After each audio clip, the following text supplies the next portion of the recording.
In this video, we'll dive deeper into SQL Server Management Studio Express. And if you've been following along through the lessons in chronological order, you've already seen me as I use Management Studio Express to create databases, to write queries and store procedures, to create diagrams, and a lot more. However, we're going to spend a little more time explaining the features of Management Studio Express, like how to perform the most common development and administration tasks, as well as a bunch of tips and tricks. So first of all, let's go ahead and start Management Studio Express. And we're greeted with the familiar Connect to Server dialog box that we've seen several times now. From here, what we can do is select the computer on our network and the instance of SQL Server that we want to connect to. Each computer can have more than one instance of SQL Server running. For example, on this computer, I have two instances of SQL Server running. They both have names. The default name for SQL Server Express when you installed it is SQL Express. However, I went through the installation process and created a second instance called Bob's Databases. And I did this perhaps to keep my data separate, to keep my development work separate from my production work, and so on. Also, depending on the selections that we made at the point when we installed or created our instances of SQL Server, we may have to select either Windows authentication, which will use the current security context from my system, in other words, which user am I logged in as, to determine if I have access to that given instance of SQL Server and what I'm authorized to do while I'm there, or I may have set up SQL Server authentication, in which case I would need to give a login and a password. And each instance can be configured separately, so we would have to supply these credentials each and every time we wanted to connect to one of the instances on a server that we manage. Now, to connect to Bob's Databases, I happen to know that it's Windows authentication, which makes it very easy for me, and I'm going to select the Connect button. And you can see that in the Object Explorer, in the panel on the left-hand side, I'm able to view all the databases, set the security settings, and so on for that instance of SQL Server. At this point, if I wanted to connect to another instance of SQL Server, whether on this machine or a different machine, I can simply type it in here and select Connect, and now I'm connected within the Object Explorer to both instances of SQL Server on my local machine. Now, within my organization, I might be responsible for multiple instances of SQL Server. So having to go through that routine each and every time and remember to type in the credentials and connect to which server makes it a little bit laborious. So they gave us the option to register a server. So I'm going to select View Registered Servers from the menu. And I'm going to right-click Database Engine and select New Server Registration. And here I can define the connection properties for example, Bob's Databases, and I can even give it a more friendly name. I may just strip that off and add a space and put an apostrophe in there and give it a description as well, and test the connection, and then select the Save button. Now the next time, and let me go ahead and disconnect from everything in the Object Explorer that I'm currently managing. The next time that I want to connect to a server, an instance of SQL Server on my network or on my system, I can just double click and I won't have to provide the connection information. I'll just automatically be connected. Additionally, to help manage large groups of instances of SQL Server, I can create server groups. So, for example, I can create an accounting group or accounting databases, and I can also create another group called Dev Databases, and then register different instances of SQL Server using these folders, so I can keep things kind of organized. And you can think of these registered servers as like bookmarks within Internet Explorer. They're simply shortcuts so that I can quickly work with a given instance on a given server of SQL Server. The next administration operation that I want to demonstrate is attaching to databases. And we did this already when we attached to the AdventureWorks database, I believe in some of the previous examples. And To do this, all you need to do is right-click on Databases and select Attach. I'll select the Add button from the Attach Databases dialog.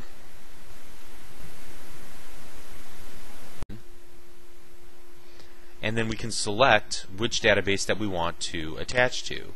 In this particular case, we might scroll through and find, for example, AdventureWorks.mdf, select OK, and then select OK to attach to those databases. And now I can work with the tables and with the views and so on for the AdventureWorks database. So this makes it very convenient for me to install a database that somebody else created. I can also detach the database by right-clicking and selecting Detach from the Tasks submenu, and then selecting OK. And now I can take the database that I've been working on, in this case the AdventureWorks database, and give it to somebody else. So this came in handy whenever I was developing my website, the newest version of LearnVisualStudio.net.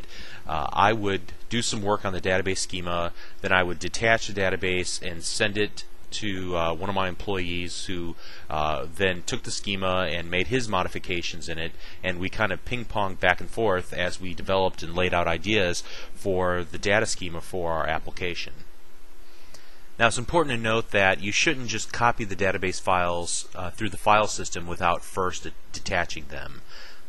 It's important that you let SQL Server know that it's no longer responsible for that file, so it closes any connection or any management tasks that it may have going on behind the scenes before you attempt to copy and send that via FTP or via email to somebody else. Now, attaching to databases is also another technique that you can use whenever you want to upgrade a database from SQL Server 7 or SQL Server 2000, and you want to upgrade them to the latest version, SQL Server 2005. By attaching to them, it will automatically update them to the most current version.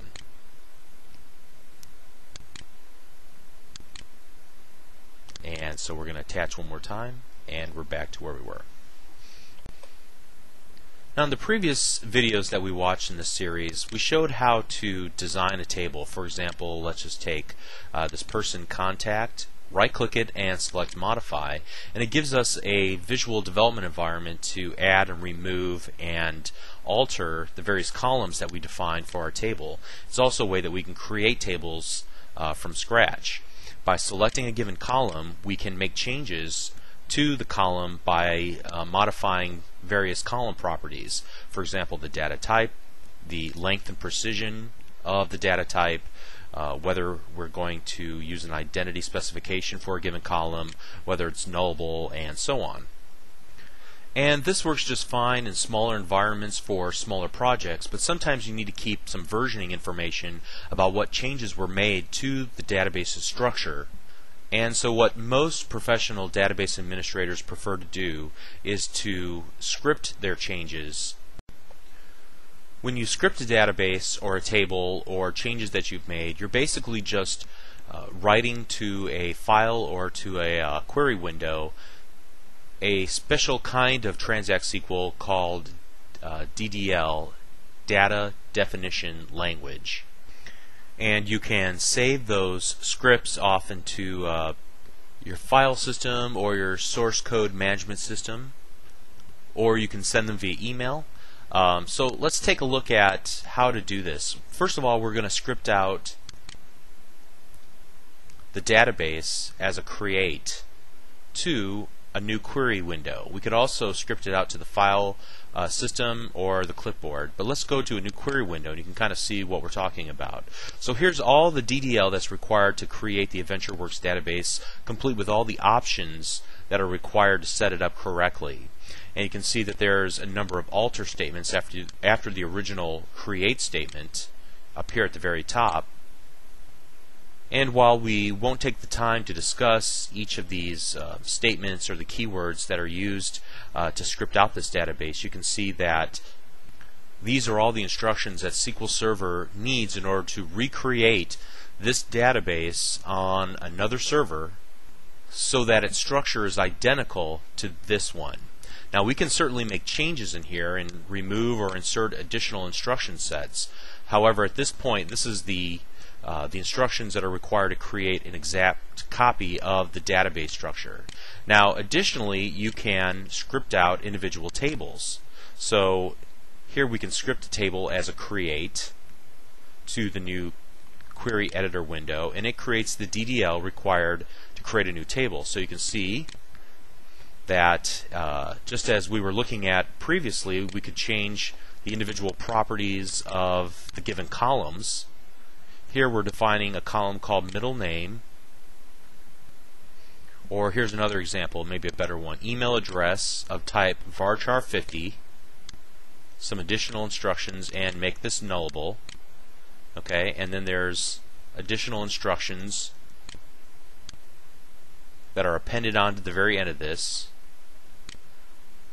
that, when interpreted, will make an exact duplicate copy of the table structure for the person.contact table. Now, if I wanted to make a change to this table, I could make the change here in the DDL and then save that to a file and send it to the other developers on my team, or send it to the database administrator who's working on the production version. And whenever we roll out the new version of our website or our new application, those scripts can be implemented at that time and make the changes to this given table. It can also be placed in source code management, such as SourceSafe or any of the other third-party tools, so that we have a record of every change that was ever made to this table. So from that perspective, it helps us to be more careful with what changes we make to our database and to have a permanent record of those changes, so that we can start at any given point in time and then work our way forward and have a duplicate of our table structure. And while I've demonstrated how to script out a database and a table, that's probably most useful whenever you're working with stored procedures, to script them out to make changes and to apply them against the database, and then continue to test the stored procedures more.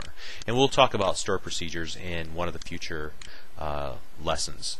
But at this point, I also want to show you a technique for scripting out all of the objects, select tasks, and generate scripts from the submenu. This will bring open the script wizard, which will allow us to select all of the options and all of the tables or views or stored procedures that we want scripted out.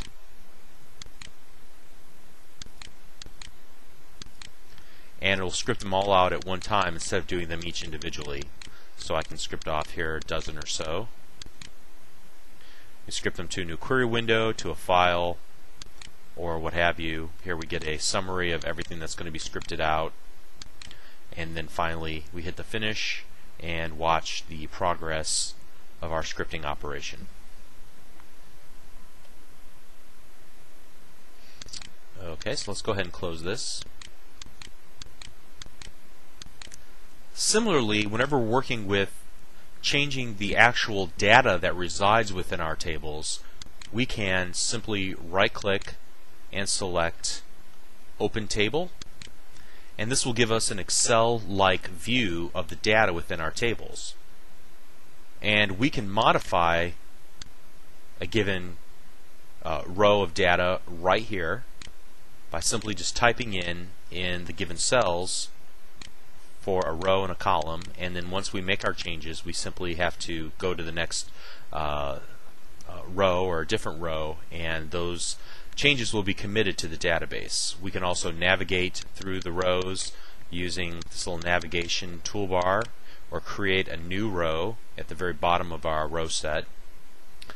So this gives us a visual way of modifying the data in our database. But what most people prefer to do is to work in the query editor. And in that query editor, we'll write a subset of Transact SQL to do what are called CRUD operations: create, read, update, delete. They're also referred to as DML, or data manipulation language, which allows us to manipulate the actual data that's stored within the tables that we've created. So let's use the query window to type up two what we'll call ad hoc queries. We're going to query the database just to see what's in there. Let me make sure I get the capitalization correct here. And I'm going to select the execute button on the toolbar, and what we'll see are two result sets. At the very top we can see the result set from our first query, select star from person.address, and if we scroll down in this outer scroll bar we'll see that there's actually a second result set that starts here for the person.contact result set.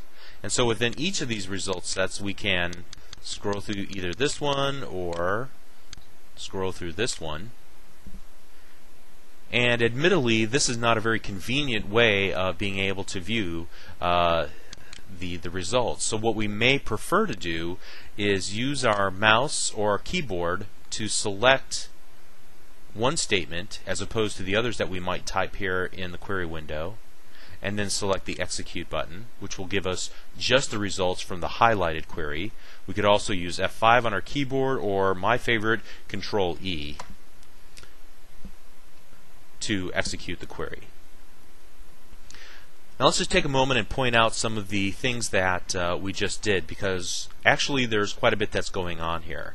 First of all, over here in the available databases combo box, you can see all the databases that are available in a given instance of SQL Server that we're currently connected to. You can see that instance displayed here within the tab. If you hover over the tab, you can see the fully qualified, I guess you would call it, name of the server, the instance, the database, and then the query window itself. And you can have multiple query windows open at the same time. And although it's difficult to see because of the lack of real estate, you have multiple tabs, and you can see all of the available query windows by selecting them from this little drop-down menu here. Each one of these tabs can be connected to a different data source completely. So for example, this one, although they happen to be connected to the same instance, they could be connected to completely different servers and completely different instances of SQL Server. Each tab has two parts. It has the query editor itself, where we'll type in our DDL and our DML, our Transact SQL, and then a pane at the bottom which will give us the results and the messages, and also a third type of tab that we can show, which is the actual execution plan. And we'll probably not talk about execution plans in this series of videos, but an execution plan will give you the steps that SQL Server took to complete your query. So for example, if you hover your mouse cursor over, it'll show you that it took a clustered index scan in order to retrieve our results, and the costs associated with performing this type of query. Now honestly, I'm not a database administrator, so some of this information is lost on me. However, if you're trying to fine-tune your queries and your database table structure, you can use this information to debug and to fine-tune the performance of your queries and your database. And if you're ever asked to send along the execution plan, you can simply right-click on this tab and select Save Execution Plan As, and we can save it onto the desktop in this case, and then mail that to the database administrator or whoever's helping us out with our databases. Let's go back to the Results tab. You notice that the results are returned to us in a grid-like fashion, but we can change that. We can select to have our results returned to us in a text-like format. So let's rerun our query. Select everything there. There we go. And you can see that we have a more text-like version of our of our data. We can select a small portion of this, right click and copy and paste it, or even save the results, or we can just deselect and save the entire results to a file if we wish to, or we can save directly to a file by selecting this results to file button, and when we execute the query it'll automatically pop open a save results dialog. Let's go ahead and just type in results. We can save it as type RPT, which is just a text format. So I'll save it to our desktop. We'll go over here and open this up.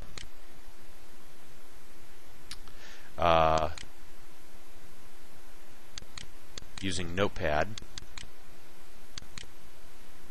You can see that we have all of our results, which can be very useful. Okay, so let's turn off the execution plan and let's move back to the results to grid.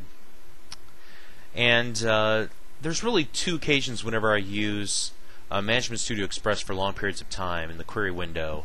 One's when I'm beginning development. I want to input a bunch of test data, and I want to test my queries against that test data to make sure I'm pulling back the right source of information. And these will form the stored procedures that I'll use later on, or the SQL that I'll embed directly into my code that I'm writing for my application. And then the second time is after I deploy the application. I may want to do some queries. In the case of a website, I may want to see sales or membership information, and so before I get my reporting in place, I might write a bunch of ad hoc queries to deliver information back to me, and just to kind of keep an eye on how the website is doing. So what I'll typically do is spend a couple hours writing queries to analyze the data that I've been collecting, and after I'm finished, I don't want to throw that away. I want to save those queries for a future point in time. So one of the easiest ways to do this is to select File, Save As, and so we might as you can see here, I've already used the name once, but I might type in queries for new development software project and select yes to overwrite. And then if I close down Management Studio and come back a couple days later, all I have to do is double click the queries, connect to the database, and I'm back to where I was before. Also, while I'm typing in, I can have several windows open at the same time. As I noted before, I can close windows fairly easily by just using the little scroll wheel that I have on my mouse, or if I have a third button, a middle button, I can just click once on the tab name and it'll close it down. So let's get back to this spot here. Also, I tend to write a lot of code and I want to comment some things out, so I can add comments by using two little dashes before whatever I'm typing up. This will give me some type of an indicator as to what this query is supposed to be doing. Also, if I want to get rid of queries and not accidentally run them, this is especially useful for updates and delete statements. I can do that. Just put two little lines in front of my statements. If I have multiple lines that I want to comment out, I can use this handy comment out the selected lines button on the toolbar, and then at some future point in time, if I want to uncomment them out, I'll just use its neighbor, the uncomment the selected lines button, and I'm back in business.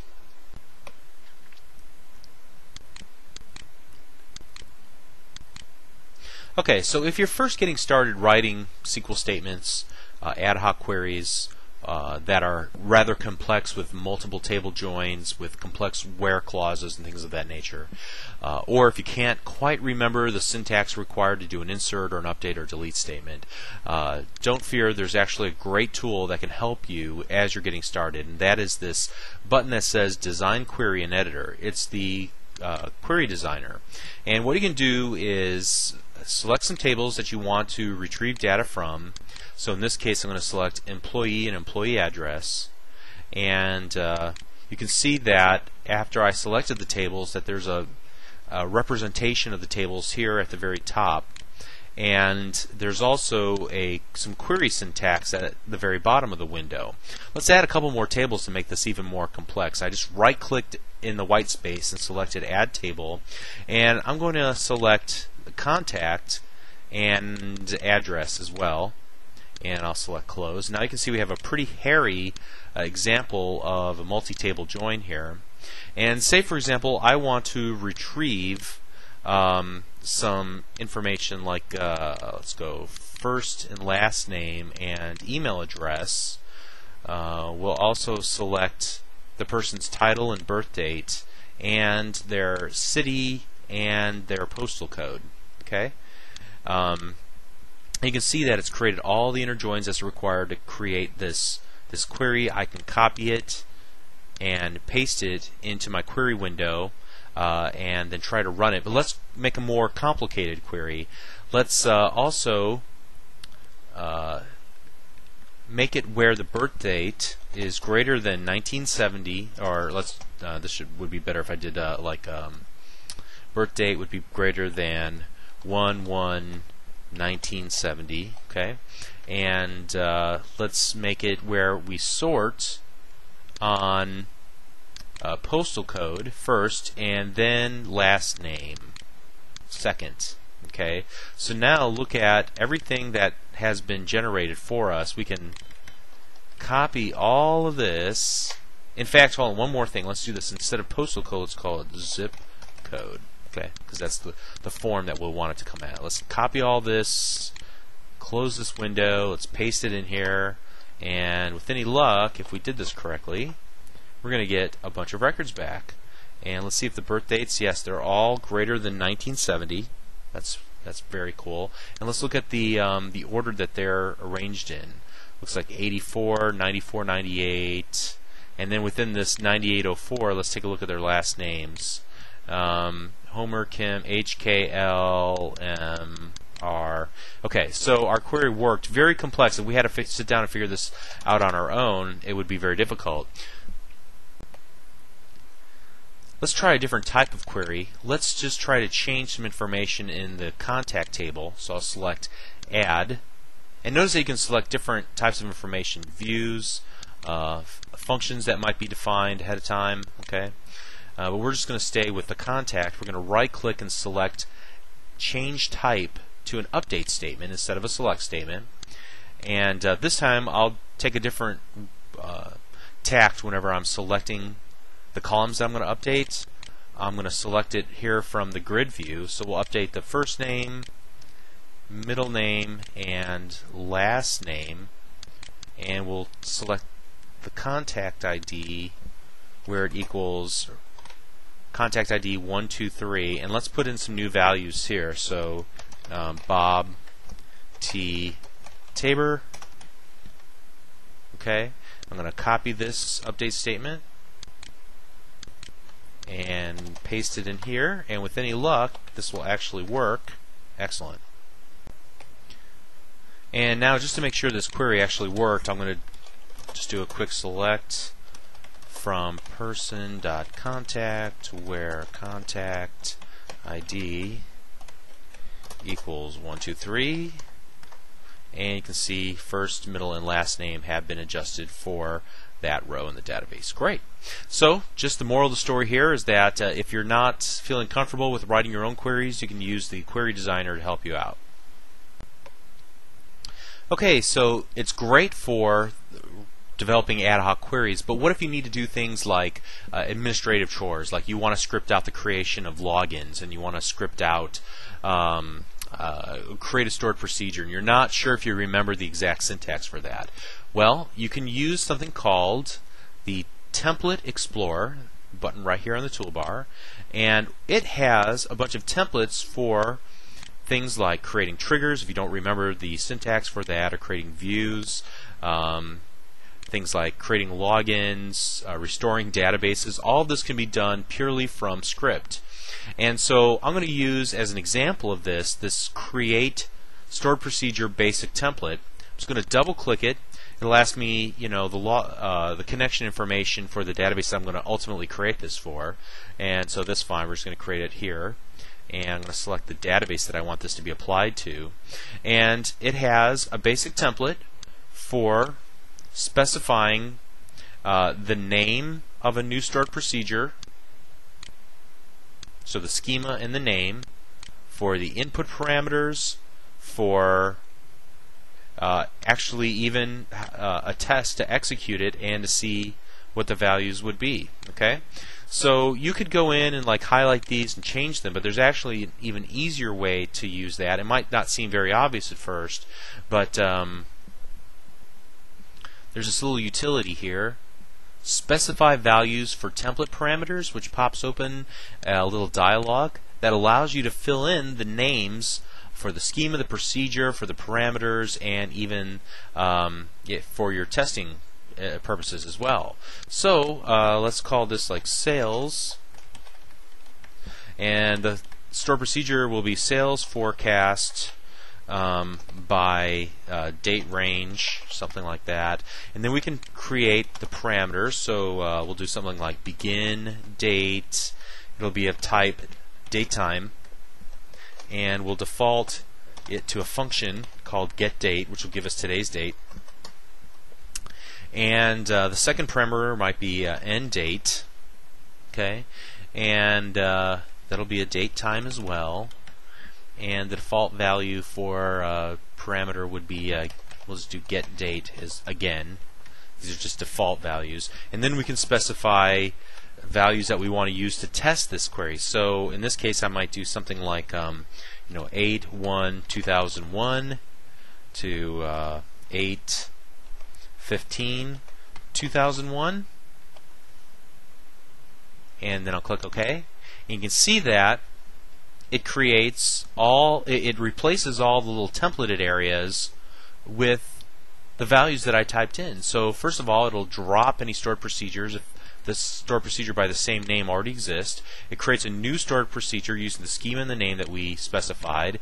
It creates the parameters with the data types and the default values that we specified, and we're going to have to fill in the rest. I mean, we're going to have to write our own select statements and all that kind of stuff. Of course, then we could employ our query designer here if we wanted to. But then at the very end of this, it allows us to execute that stored procedure. And you remember these values? These were the test values that I typed in that little specify value for the template parameter dialog. So that is very neat, and you can use these templates for so many different purposes. It even has this handy little area below that keeps a list of the recently used templates. So if you wanted to create another, just have a list of favorites here, that's certainly possible.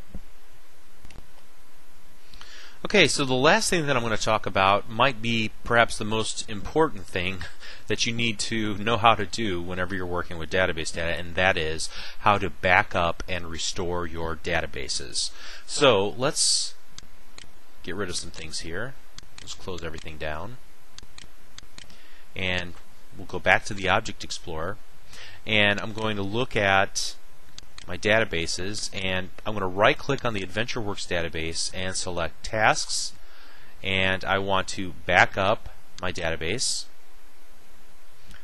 and I see the Backup Database dialog. I can select the type of backup I want to do right now, whether I want to do a full backup, which means I'm going to back up every bit of data, or just a differential, and that will only back up the items since the last time that I backed up the data. Okay, so we'll select full for this time. We can also specify a backup set, and this is a little bit more of a advanced feature, but basically if you have multiple devices like multiple tape drives, to save your backups you can either speed up the backing up by writing to multiple tape drives at the same time. You can specify what data goes where, on what drives, on what dates, and things of that nature.